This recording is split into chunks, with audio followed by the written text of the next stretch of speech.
सभी को नमस्कार। स्वागत है आप सबका 10,000 आवर क्लासेस में। और जैसे ही आप लोग की प्रॉब्लम्स आ रही हैं तो प्रॉब्लम्स देख के मुझे ऐसा लग रहा है कि मैथ की प्रॉब्लम कम, ये लैंग्वेज की प्रॉब्लम ज़्यादा है।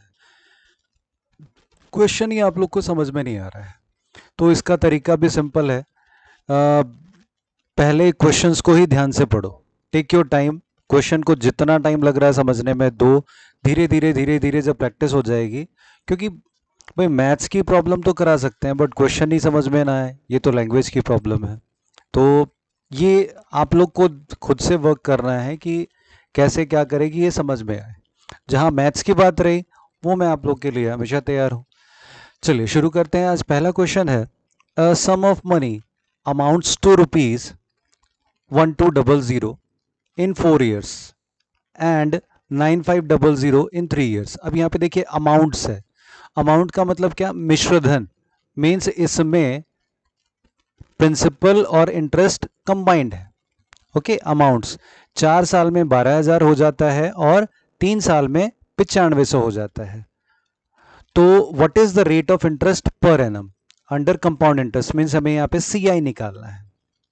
Okay, clear? Question clear? अब देखिए, मैंने जो आप लोग को बताया था CI में कि हमेशा प्रिंसिपल प्लस इंटरेस्ट ये जुड़ जाता है सेकेंड ईयर में। फिर से जो इंटरेस्ट होता है ये अगले साल के लिए ये प्रिंसिपल हो जाता है, फिर इंटरेस्ट जुड़ता है। सेकेंड ईयर के लिए ये होता है, फिर यही ये थर्ड ईयर के लिए प्रिंसिपल होता है, इसमें जो इंटरेस्ट होता है वो जुड़ता है। ओके, तो यहाँ पे ये 3 साल के बाद 9500 हो गया। मीन्स फोर्थ ईयर के लिए प्रिंसिपल कितना है? 9500 है। राइट? हमें जब रेट की बात है तो रेट हमें निकालना है। What is the rate of interest? P into R into T हमें दिया हुआ है, क्योंकि तीसरे से चौथे साल के लिए तो चौथे साल के स्टार्टिंग में इतना है, रेट हमें निकालना है। टाइम हो गया 1 year अपॉन 100। इंटरेस्ट कितना आएगा? 9500 बढ़ के कितना हो गया? 12,000। तो ये कितने का? 2,500 का डिफरेंस। तो ये आ गया हमारा 2,500। तो इस तरीके से चीज़ों को पुट कर दोगे, अपने आप तुम्हारा आंसर आ जाएगा। तो 2500 मल्टीप्लाई बाई 100 अपॉन में 9500। अब ध्यान दो, यहाँ पर अगर 10,000 होता, जैसे यहाँ पे 9500 है, 10,000 होता तो ये 1/4 हो जाता। बट अब 1/4 से ये कम आएगा। मीन्स जो शेयर है वो ज़्यादा है। देखो 1/4 का मतलब क्या है? 25% है। यहाँ पे 9500 है, ये 1/4 से ज़्यादा आएगा। अब कई बच्चों को यहाँ पे भी कंफ्यूजन आएगी। देखो 2500 अपॉन अगर 12,500 होता, यानी कि अमाउंट यहाँ पे बढ़ गया, तो ये कितना होता? 1/5 मीन्स 20% होता। ओके, बट यहाँ पे 9500 है, ये अमाउंट कम है, तो ये जो रेशियो आएगा वो ज़्यादा आएगा, यानी कि ये 25% से ज़्यादा आएगा यहाँ पे। तो अगर ऑप्शन यहाँ पे चेक करो तो सिर्फ एक ही ऑप्शन है जो कि 25% से ज़्यादा है। तो बिना सॉल्व किए आप यहाँ पे इसको आंसर टिक कर सकते हो। राइट? बट हमारे पास यहाँ पे टाइम है, हम इसको सॉल्व करके देख लेते हैं। ओके, तो ये आ जाएगा, ये 20 से 20 हमारा कैंसिल, 5 से कटा, 19 पच्चे 95, ये 5 पच्चे 25, तो 500 बटे 19, तो ये क्या हो जाएगा? 19 दूनी 38, 12 120, 19 छिक 114, 6 आ गया, 60 हो गया, 19 तिया 57, 26.3%। Option number 3 is correct. देखो अभी जो जो पेपर हो रहे हैं ना DSSB के, चाहे वो PGT का हो, TGT का हो, अभी फिर से डेट्स आ गई हैं, TGT की भी आ गई हैं। तो जब मैं इन पेपर्स को क्लोजली देख रहा हूँ तो मैथ ऐसा आ रहा है अभी जिसमें कैलकुलेशन की भरमार है। कैलकुलेशन बहुत ज़्यादा है। ठीक है, बच्चे आंसर तक नहीं पहुंच पा रहे हैं। तो आप लोग थोड़ा अपनी कैलकुलेशन वाला पार्ट स्ट्रांग करो। KVS में अच्छी चीज़ अभी ये है कि अभी एग्ज़ाम नहीं आया, तो जो भी हमारी कमियां हैं हमारे पास वो कमी दूर करने का समय है। DSSB में क्या हुआ? वो तो एग्ज़ाम तो अभी नेक्स्ट मंथ ही अनाउंस हो चुके हैं, वो हो जाएगा। वन मोर थिंग, अभी CTET का भी अनाउंस हो गया है। कुछ बच्चों को टेंशन ये थी कि पूरा सिलेबस चेंज हो जाएगा। देखो यहाँ हम लोग जो करा रहे हैं सारा का सारा कंसेप्ट बेस्ड है।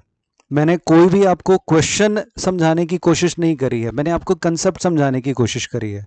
सिलेबस यही रहेगा, टॉपिक तो यही है। ऐसा तो है नहीं कि परसेंटेज, प्रॉफिट एंड लॉस, इसकी जगह कुछ और प्रोबेबिलिटी या और ऐसे लॉगरिथम, वो टॉपिक तो डलेंगे नहीं, टॉपिक यही डलेंगे, बट क्वेश्चंस का लेवल बढ़ जाएगा। लेवल मीन्स अब application based, analysis based question आने लगेंगे, तो हम लोग उसी के अकॉर्डिंग तैयारी कर रहे हैं। मैं तो फर्स्ट डे से कहता रहा हूँ कि कंसेप्ट पे जाओ, शॉर्ट ट्रिक नहीं देखनी, हमें अपनी कैलकुलेशन स्ट्रांग करनी है और कंसेप्ट को ही इतना बिल्डअप कर लेना है कि कैसा भी प्रश्न आए हम उसे सॉल्व कर पाए। चलिए, आई होप ये क्लियर हो गया होगा। नेक्स्ट क्वेश्चन देखते हैं। कहता है a salesman has certain number of oranges of which 5% are found to be broken. Okay, तो 5% ब्रोकन, तो ठीक कितने हैं? 95% है। He sells 93% of the reminder, means इस 95% का सॉरी इस 95% का 93% उसने बेच दिया, ठीक है, एंड स्टिल हैज 266। अब इस 95% का 93% बेच दिया तो कितना बचा? 7% बच गया। तो जो 95% था उसका 7% बच गया, वो कितना है? 266 के बराबर है। बस इसको सॉल्व कर लो, 100 इंटू 100 अपॉन 95 इंटू 7, 7 से करो, 7 तिया 21, 7 अठे 56, 19 पच्चे 19 दूनी 38, 19 पच्चे 95, राइट। ये आ जाएगा 5 दूनी 10, 20 दूनी 40, 4000 will be our required answer. Option number 1 is correct. Let's move on to next question. When Chitra was born, her mother's age was 30 years. जब चित्रा पैदा हुई थी उसकी मदर की आयु कितनी थी? 30 year. When her sister Bittu was born 4 years after her birth, her father was 26 years old. उसके माता पिता की आयु का अंतर हमें बताना है। चलिए देखो, जब चित्रा पैदा हुई उसकी मम्मी की आयु 30 वर्ष थी। जब Bittu, when her sister Bittu 4 वर्ष के बाद, तो बिट्टू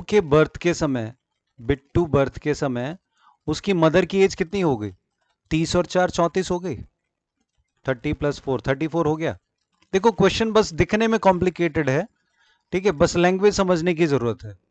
अब देखो यहाँ पे बिट्टू जैसे पैदा हुई, मदर की एज आयु हो गई 34, और इस टाइम पे born 4 years after her birth, father was 26। जब बिट्टू के बर्थ के समय फादर कितने हैं? 26। तो मदर है 34, फादर है 26, तो इनके एज का डिफरेंस क्या आ गया? 8 इयर्स आ गया। ओके, तो option number 2 is correct over here. कुछ भी नहीं था, बस सॉल्यूशन इसका बहुत ही सिंपल है, बट क्वेश्चन समझने में थोड़ी सी दिक्कत आएगी आप लोगों को। चलिए बढ़ते हैं अगले प्रश्न की ओर। The area of a lawn is 460 square meters. Okay, if the length is 15% more than the breadth of rectangular field, what is the length of field? Area of rectangle क्या होता है? L इंटू बी होता है। हमें यहाँ पे length अगर breadth पता लग जाएगा तो उसका 15% ज्यादा कर देंगे तो क्या पता लग जाएगा? लेंथ भी पता लग जाएगा। तो लेट ब्रेड्थ बी x, तो लेंथ होगा उसका 115%, तो x का 115, क्योंकि 15% ज्यादा है तो ये क्या हो जाएगा? 1.15x हो जाएगा। ओके, यहां से जब इसको सॉल्व करेंगे, अब एरिया हमें दिया हुआ 460 और हमें पता है कि एरिया क्या होता है? L इंटू बी होता है। तो L यानी कि 1.15 x multiply by x will be equal to 460। तो यहां से देखो x स्क्वायर इंटू 1.15, तो ये 1.15 इसके नीचे आ जाएगा। ओके, तो ये 4 टाइम्स में चला जाएगा। एक्स स्क्वायर इक्वल 15 चौके 60, 4 बारी में गया, तो x की वैल्यू आ जाएगी यहाँ पे √4, या फिर हम ये कह सकते हैं 2 आ जाएगी। ओके सॉरी, ये मैंने गलत कर दिया, क्योंकि यहाँ पे पॉइंट है तो ये इसके आगे डबल जीरो और आएगा, तो ये यहाँ पे 400 आ जाएगा, तो 400 का मतलब ये 20 आ जाएगा। तो x की वैल्यू 20 आ गई, तो मीन्स ब्रेड्थ कितना आ गया? 20। हमें क्या निकालना है? लेंथ ऑफ द फील्ड निकालना है। तो 20 का 15% कितना हो जाएगा? 3 हो जाएगा, तो 3 ज्यादा means length will be 23। Option number 4 is correct over here. Let's move on to next question. Next is The average weight of 17 student is 90 kg. If the weight of teacher is also included, then the average weight is increased by 200 grams. 17 student का 90 kg average weight, तो total कितना हो जाएगा 17 into 90. Okay, right. अगर if the weight of teacher is also included, हमें नहीं पता, तो लेट वेट ऑफ टीचर हमें कुछ मानना पड़ेगा, भी एक्स मान लिया, तो इसमें टीचर का वेट और ऐड हो गया, ये 17 स्टूडेंट का टोटल वेट प्लस टीचर का वेट. अब अगर इसका एवरेज निकालना है तो हमें किससे डिवाइड करना पड़ेगा, 18 से डिवाइड करना पड़ेगा. तो ये एवरेज किसके बराबर है, उसने कहा कि the average weight increased by 200 grams. तो पहले था 17, अब कितना हो जाएगा 17.2. तो जस्ट हमें इसे सॉल्व कर लेना है. सॉरी, ये 17 नहीं, ये 90 है, तो हमें यहाँ पे इसको 90.2 लेना पड़ेगा. राइट. अब क्या होगा, इसकी मल्टीप्लाई कर दो, 18 दूनी 36, 3 18 0 3 18 निम्मा 162, तो ये आ जाएगा 162. तो इसको मल्टीप्लाई कर देंगे तो ये 17 निम्मा 153, तो 1530 plus x will be equal to 1623.6. इसको माइनस कर देंगे, एक्स की वैल्यू हमें निकालनी है, तो ये आ जाएगा 93.6. Means option number 1 will be correct over here. Question है, Jay sold a laptop to Veeru at a profit of 20%. Jay ने वीरू को 20% प्रॉफिट पे सोल्ड किया. Later on Veeru sold it, बड़ा जाना भाई वीरू, तो वीरू ने दोबारा उसे 25% के प्रॉफिट पे बेच दिया, देयरफॉर बाय गेनिंग ₹750. ओके, तो वीरू को 750 का फायदा हुआ. What is the original price of A laptop, तो जहां से शुरू हुआ वहीं से करते हैं शुरू. तो let original price be x. इसने इसको 20% में बेचा, जय ने वीरू को बेचा, तो ये जय ने खरीदा हुआ था. अब जय ने वीरू को कितने में बेचा, 20%, मीन्स कितना हो जाएगा 1.2x हो जाएगा जब 120% निकालेंगे तो. राइट. अब Veeru sold it back to Jay. अब वीरू ने जय को कितने में बेचा, तो 1.2, क्योंकि 120 का हमें क्या निकालना पड़ेगा, 125% निकालना पड़ेगा, तो 120 का 1.25 निकलेगा ये. तो ये कितना हो जाएगा, जब इसको सॉल्व करेंगे तो इसको मैं ऐसे कर लेता हूँ, 1.2 125% का मतलब 5/4, ये 0.3, मीन्स ये आ जाएगा 1.50. ठीक है, ओरिजिनल प्राइस था ये, अब जो हो गया वो कितना हो गया 1.50 हो गया. अब हमें निकालना है इसमें वीरू का प्रॉफिट. तो वीरू ने 1.2x में खरीदा और 1.5x में बेच दिया, मीन्स कितने का प्रॉफिट हो गया, 0.3x का प्रॉफिट हो गया, विच इज इक्वल टू 750. इसको यहां से हम लोग सॉल्व कर लेंगे, ये आ जाएगा यहाँ 0.3, ये आ गया 25 तिया 75, मीन्स 2500 रुपये. Option number 1 is correct. Original price क्या था, 2500 रुपये था. इसको आप रिवर्स जाकर के सॉल्व करके कैलकुलेशन चेक भी कर सकते हो. अगला क्वेश्चन है, सम fetches a simple interest of ₹6,000 at the rate of 5% per annum in 6 years. एक राशि पर साधारण ब्याज मिलता है 6,000 रुपये. मीन्स ये जो 6,000 रुपये है ये सिंपल इंटरेस्ट मिला है, ठीक है, 5% के रेट से 6 ईयर्स में. What would be the compound interest earn at the same period of interest and the same principal in 2 years. Means हमें प्रिंसिपल नहीं पता, ये जो 6,000 दिया हुआ है ये क्या दिया हुआ है, ये सिंपल इंटरेस्ट दिया हुआ है 6 साल का 5% के रेट ऑफ इंटरेस्ट है. अगर उसी प्रिंसिपल का इसी रेट ऑफ इंटरेस्ट से कंपाउंड इंटरेस्ट पे दिया जाए तो 2 साल का कंपाउंड इंटरेस्ट कितना होगा वो निकालना है.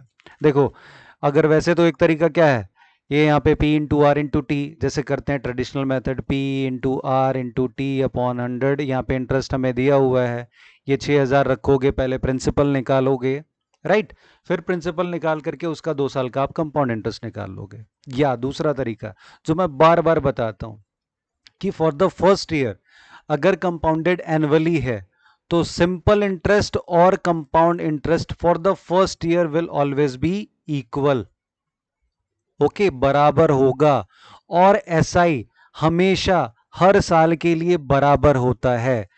हमें यहाँ पे 5% को छोड़ो, 6 साल के लिए 6,000 है, तो एक साल के लिए कितना? सिंपल 1,000 रुपए। ये सिंपल इंटरेस्ट आएगा, 1,000 1,000 1,000 6 साल में वो 6,000 हो जाएगा। अब यहां से हमें एक बात पता लग गई कि पहले साल के लिए सिंपल इंटरेस्ट 1,000, तो कंपाउंड इंटरेस्ट भी क्या होगा? 1,000 ही होगा।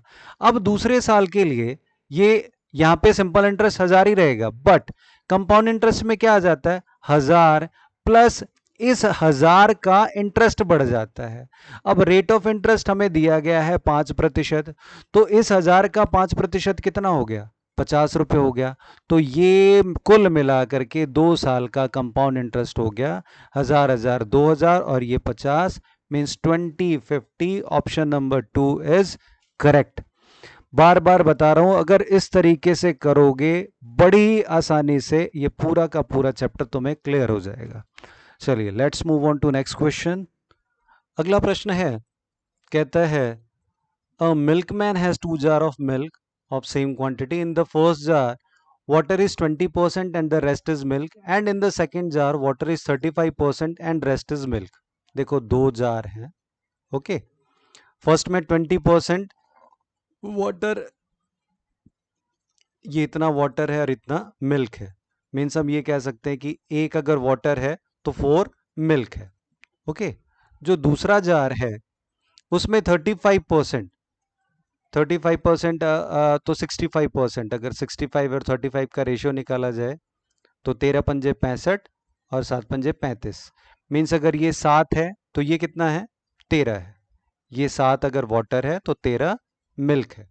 अब देखो ये 1:4 तो है, बट अगर लीटर में देखा जाए तो ये 20 लीटर है और ये 5 लीटर है, ओके। अगर इस तरीके से, तो हम क्या कर सकते हैं, इसको भी इसी लीटर में कन्वर्ट कर सकते हैं। ये 20 है तो इसको भी 20 करने के लिए क्या करना पड़ेगा? इसको 4 से मल्टीप्लाई करना पड़ेगा।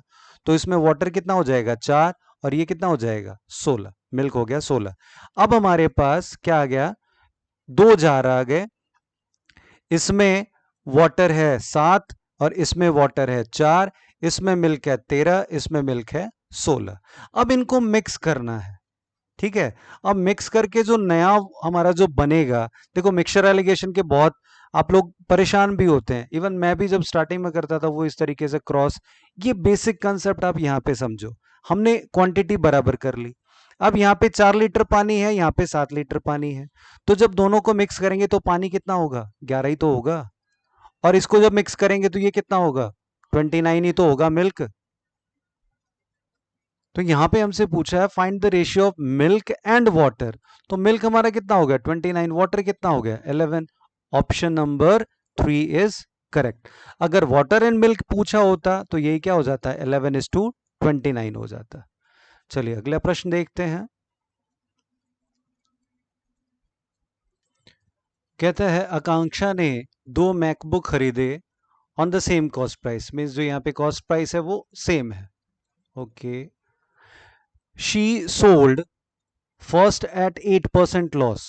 भाई जितने में भी खरीदा पहले को 8% लॉस में बेच दिया, मीन्स उसको 92% में बेच दिया। And second at 10% profit, means इसको कितने में बेचा? 110% में। If the difference between the selling price, ये भी देखो ये क्या आया? सेलिंग प्राइस ही आया, जो भी हमने माना था वो दोनों का, क्योंकि कॉस्ट प्राइस सेम है तो लॉस में तो 92% ऑफ एक्स और ये 110% of x. If the difference between the selling price is 1080, okay, तो ये दोनों सेलिंग प्राइस में परसेंटेज वाइज कितना डिफरेंस है? 18%। और वैसे कितना डिफरेंस है? 1080। तो हम क्या कह सकते हैं? 18% विल बी इक्वल टू 1080। तो इसको हम यहां से सॉल्व कर लेंगे। 18 108, ये हमारा क्या आ गया? 6000 आ गया। तो x की वैल्यू 6000 आ गई। तो find the cost price of both MacBook. तो एक ये जो हमारा आया, ये तो हमने एक की कॉस्ट मानी थी, तो एक की कॉस्ट आ गई 6000, दूसरे की भी क्या है न दिया है, क्या दे रखा है? सेम है, तो दूसरे की भी 6000, यानी कि टोटल उसने कितने में खरीदा था? 12,000 में। Option number 4 is correct. अगला प्रश्न है, in a college Anjana scored 80 marks out of 150 in history, okay, 95 out of 120 in English, if she wants to score 70% marks in 3 subject, means aggregate उसको 70% marks चाहिए. Find the minimum marks she should score in geography out of 100. तो देखो total कितना हो गया, 150, 120 और 100.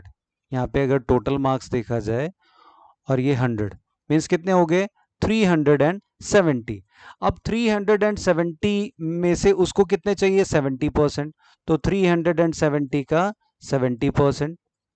Okay, 7 7 49 9 4 7 21 और 4 25 means उसको लाने कितने हैं, 259 ले करके आने हैं.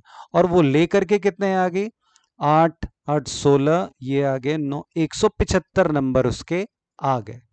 तो अब जो बाकी बचे वो किस में लेकर के आएगी, ज्योग्राफी में ही तो लेके आएगी. तो 9 में से 5 गए 4, 15 में से 7 गए 8, तो ये 84 नंबर अगर वो ज्योग्राफी में ले आएगी आउट ऑफ 100, तो उसके टोटल 3 में 70% मार्क्स हो जाएंगे. तो ऑप्शन नंबर 2 इज करेक्ट. तो आज के क्वेश्चंस का लेवल मिक्स लेवल मैंने लिया था. क्वेश्चन को समझें आप लोग, और प्लीज ये कई बच्चों का आता है कि ये YouTube की वीडियो करें, ऐप का करें. तो देखो ऐप पे तो वो चलता रहेगा, वो कोर्स तो आप लोग कर ही रहे हो, ठीक है. ये मैं आप लोगों की ही प्रॉब्लम्स लेता हूँ, क्या मुझे जैसा लगता है कि हाँ जैसा आप लोग रिप्लाई करते हैं मैं उस अकॉर्डिंग ये क्वेश्चंस लेता हूँ. तो ये भी आप लोग ज़रूर करें. ज़्यादा टाइम नहीं लगता, 20 से 25 मिनट का है. ओके, क्वेश्चंस ही कर ले आप लोग, सॉल्यूशन चेक कर सकते हैं, फॉरवर्ड करके भी आपके पास ऑप्शन है. तो प्लीज़ इसे